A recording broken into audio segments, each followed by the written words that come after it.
it's your girl Mo of all things MoElle. Welcome back to my channel. So for today's video, your girl has some new.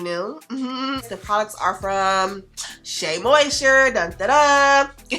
If you're interested in seeing my thoughts on these new products, keep on watching. But before we get into it, I would really love to have you as part of the MoElle-ians fam. So if you have not already, take a moment, go down and hit that subscribe button. And while you're down there, hit the notification bell so that you won't miss when I post new uploads.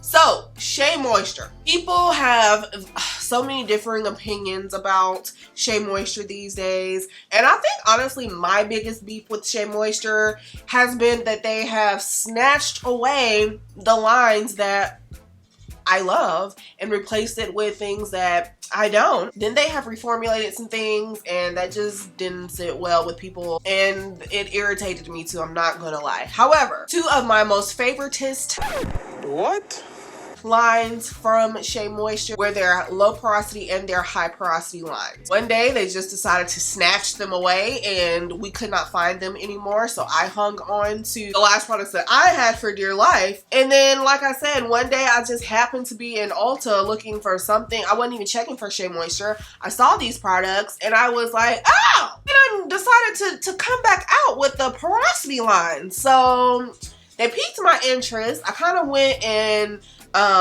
looked on their social media page because I don't follow them on Instagram. Looked on there and I saw that they had done some reformulating and re-released these lines. So I was like, I already knew that the formulas would be different. So, you know, I kind of went back and forth as to whether or not I was going to get them. But then when you guys asked me to review them for you, I just decided I'm already interested in them. Let's just go ahead and pick them up and see what they do. So from the low porosity collection, I picked up two products. I picked up the grapeseed and tea tree oil low porosity weightless hydrating shampoo with sunflower oil. And then I also picked up the matching conditioner.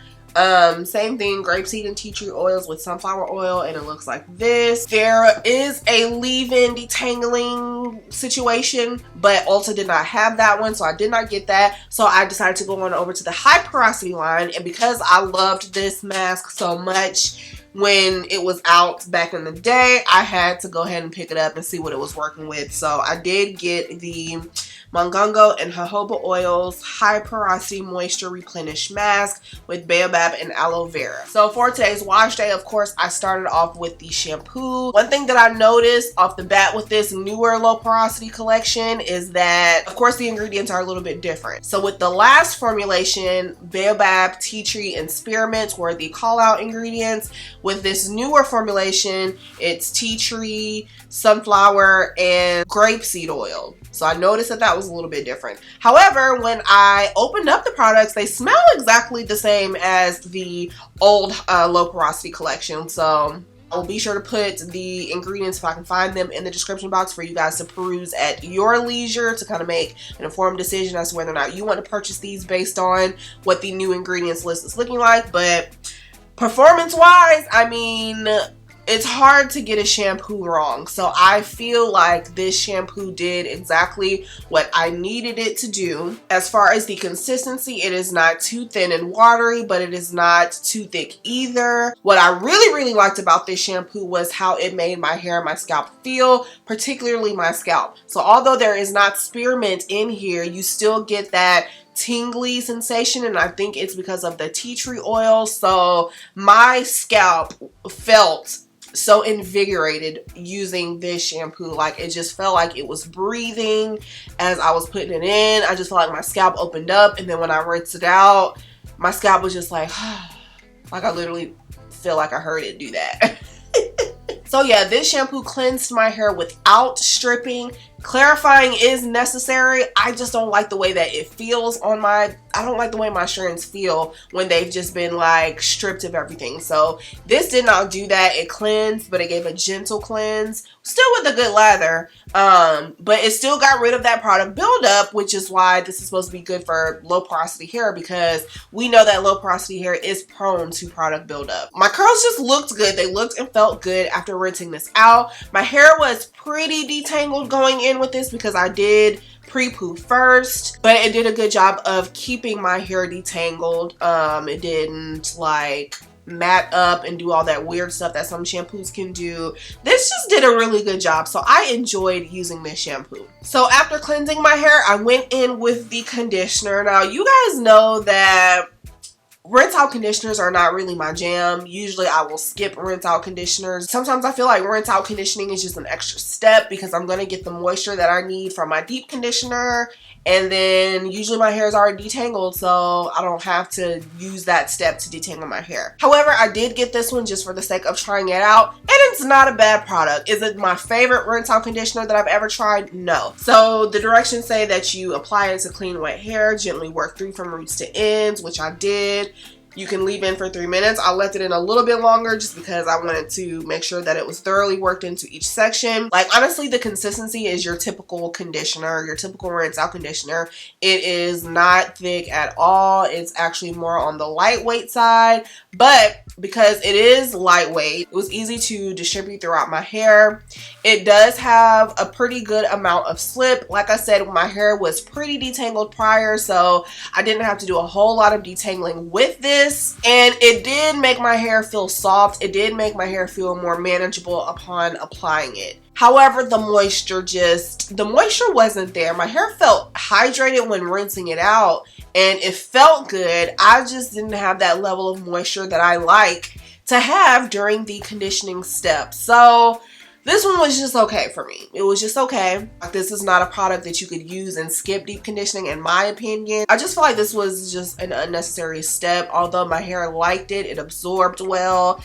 I'll use this up, but I just don't think that it's something that I would repurchase again in the future. If you're somebody who does like rinse out conditioners though, and maybe you don't deep condition all the time, and you know a rinse out conditioner is enough for you, then yeah, you'd like this. I just require more moisture from my conditioning step.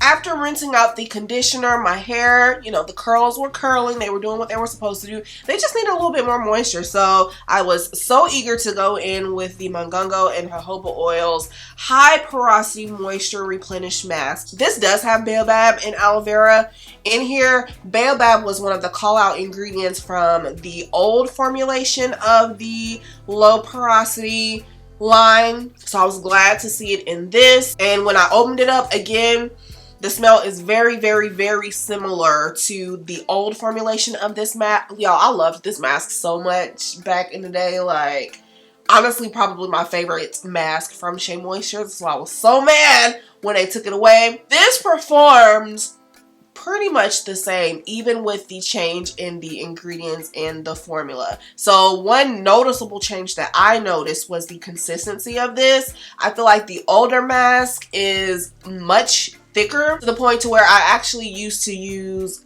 heat with that mask just to make sure that it fully absorbed and penetrated my strands.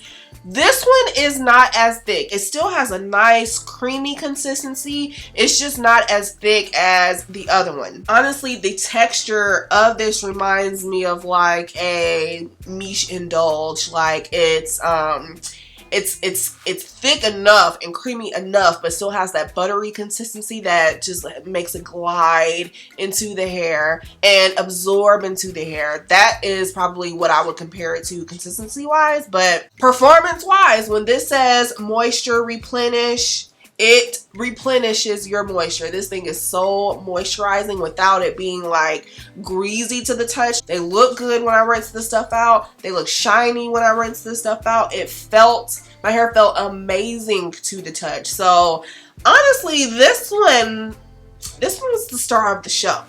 If all of these products were presented in front of me and I only had the coin to get one of them, it would hands down be this bad boy right here. So this is definitely one that I would reuse. Definitely going to be repurchasing this. Matter of fact, I slick want to go to Ulta today and get this one just to have a backup in my stash. Because I really enjoyed it. Like I just really enjoyed this mask. I did. So I purchased all 3 of these products from Ulta.